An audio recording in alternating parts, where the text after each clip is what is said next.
FBI to go in. And Iraq started to offer a lot more. A lot more came on the table. By the summer, by June and July of 2001, Iraq was offering the United States preferential contracts. Now think about the economy today. Preferential contracts for the United States corporations on telecommunications, healthcare, hospital equipment, pharmaceuticals, transportation. Iraq offered to buy 1 million American manufactured automobiles every year for 10 years. Think of what that would have done to the economy. Think about non-dual use factory production. And all of this was because the CIA was like, you know, if we're going to give up these darn sanctions, we're going to take a pound of flesh with it. They had no, and whether you like the CIA or not, and most of you, 99% of you don't like the CIA, I realize that, of course. But the CIA was doing what it's supposed to do, whether you like it or not. They were taking care of what is in the best interest of the United States government, with the best interest of the United States economy, and they were not going to let Iraq punish the United States. And I hated the sanctions. I was doing this because I hated the sanctions. I was doing it because I thought, because they had destroyed education, they wiped out literacy in a single generation, they destroyed the hospitals and the healthcare system. Iraq performed the second heart transplant in the world, and we wiped them out. Okay?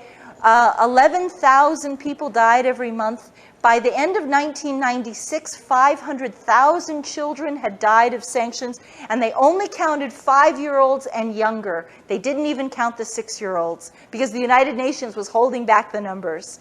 And after that report in December of 96, they stopped counting it.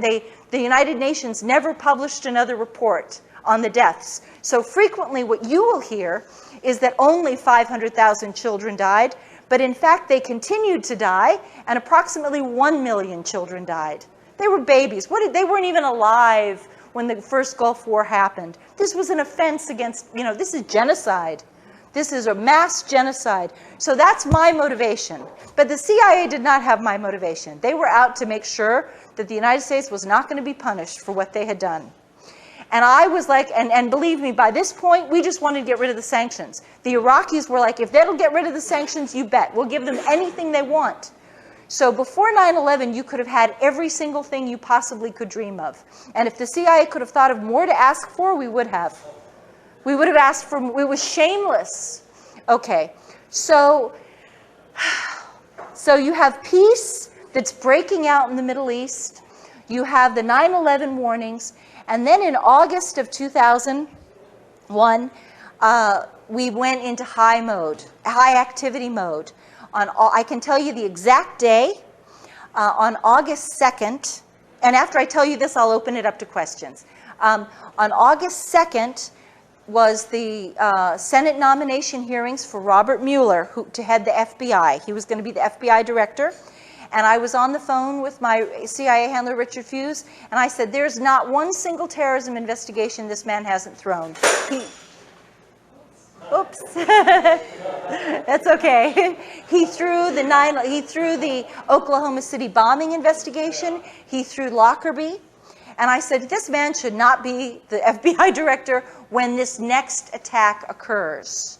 And Richard Fuze said to me, my God, what if there is no FBI director when this happens? I said, do you think it's that soon? Do you think the attack is imminent? He said, oh yeah. He said, it's absolutely just in the next couple of weeks. He said, I don't want, and I said, well, God, Richard, I'll go back to New York right now, and I'll pump the Iraqis and see if they've got anything from Baghdad. I'll see if they have any news for us. And he said, oh my God, Susan, do not go back to New York City. It's too dangerous.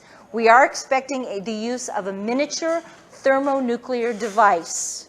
And they were not afraid that I was going to be hurt by falling debris in the World Trade Center. I wasn't going to be at the World Trade Center. They were afraid of radiation contamination, like the winds blowing the radioactive stuff. And that's what he was like, don't go up there. We're expecting mass casualties. And I said, well, Richard, I'll go up the day after. I can tell you the exact day. It was a Thursday. And I said, I will go up to New York on Saturday and I'll report to you on Monday. And we'll just find out if the Iraqis have anything to give us. I went up to New York. The Iraqis said, ain't got nothing. We don't know. We don't know anything about this. You keep telling us about this. The only way we know about it is because you're talking about it. But we don't have any information to give you. And if we did, we understand the consequences. We know that if we don't help you, you're going to go to war with us if you think we did. And if there was anything we could give you, we would do it. So I go back and I report that on August 6th. On August 6th, there is a memo to the president telling him that this is a high security threat, that it is an emergency level, that it's imminent. Okay. At my meeting with Richard Fuisz does something very important. He tells me that because of my direct contacts with Iraq and Libya, I should be the one. I am perfectly positioned, because everyone likes to think that Iraq and Libya are involved in terrorism to begin with. I should be the one to contact U.S. Attorney General John Ashcroft's office. And I should tell them that we're looking for what's called an emergency broadcast alert across all agencies, seeking any fragment of intelligence involving airplane hijackings and a strike on the World Trade Center identified specifically. And I make that phone call. My conversation with Fuisz is August 6th. Probably August 7th, August 8th, I call them. And immediately I talk to I have a private phone number. See, you guys couldn't get this number, but I have it, okay? I have the number inside the Attorney General's office. I'm not calling a switchboard. I'm calling his private staff, okay?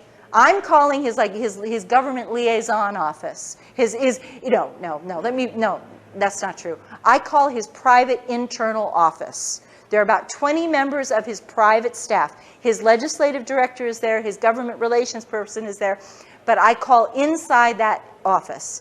And they give me the office for the phone number for the Office of Counterterrorism. They say, repeat exactly what you just told us and tell them. I am told that John Ashcroft said, oh, those CIA people keep talking about terrorism, and they keep talking about this darn airplane hijacking, and they're so paranoid, and why do they keep bugging us about it? That's what I'm told they said. But I did what I did.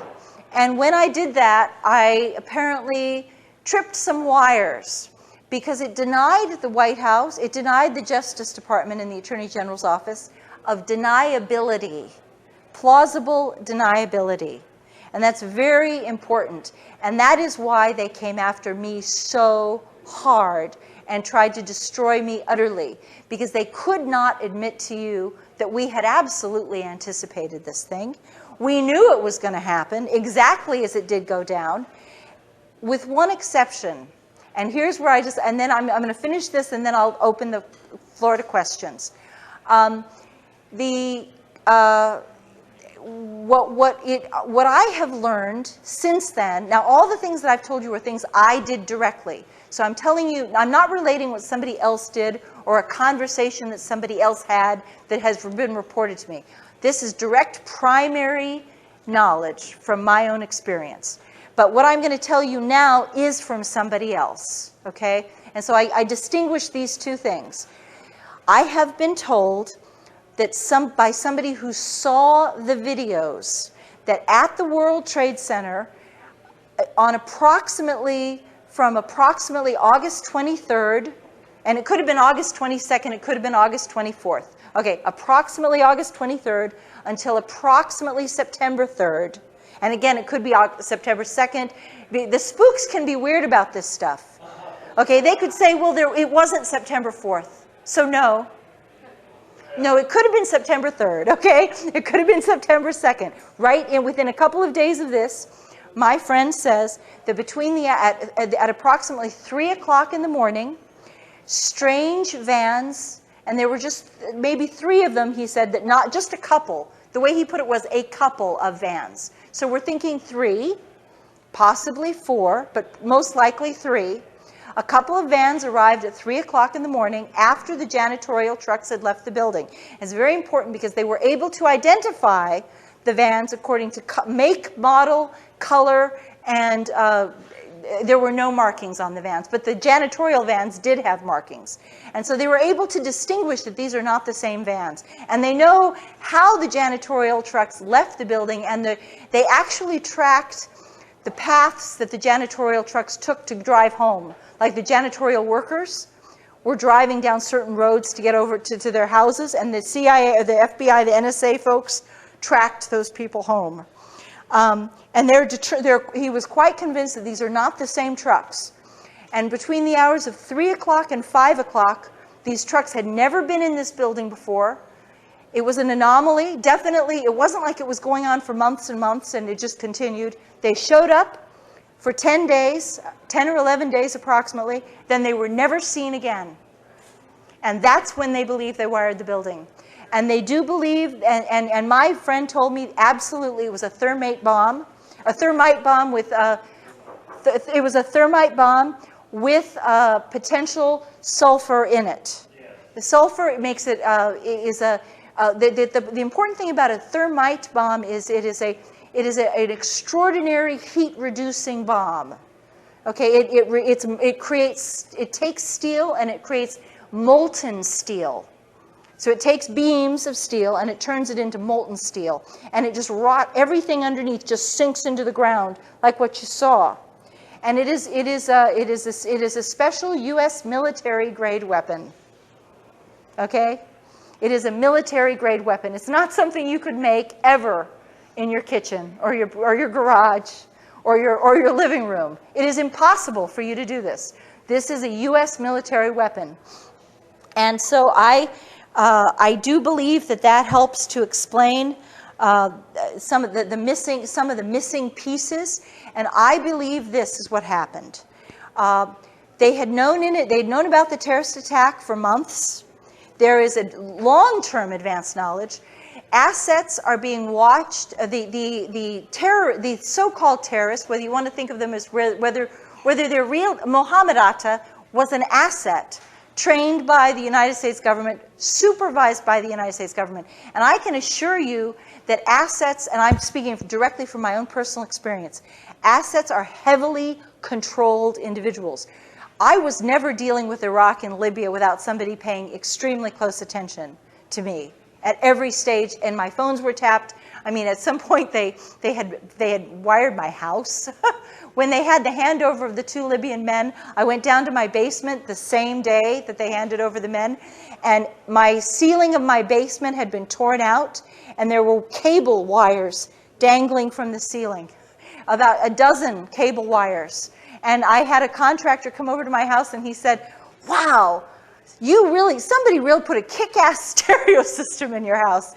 That's amazing." He said, you have these wires going to every single room of your house, even in your bathroom. And I was like, "Oh," But yeah, but he was like, he said it's everywhere. He said, "You must have like a stereo system that just, rocks in this house."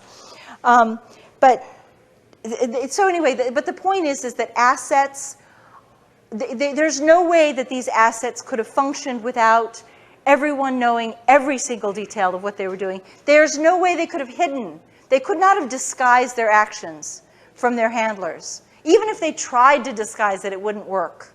Believe me, it wouldn't work. No, it's impossible. Impossible. And so it's more likely that they were using Mohammed Atta to guide the conspiracy, to track the conspiracy, and then they discovered that they were bozo pilots, they were clowns, they weren't any good at this flying stuff, and now they had an agenda. And the agenda was that when this attack happened, they were going to go to war with Iraq. But oh gosh, we've got a problem now. Because the problem is they're not going to be able to do the job. Uh-oh. Oh, what a bummer. We're not going to be able, because see, here's the thing about and I'm speaking now again from experience. The 1993 World Trade Center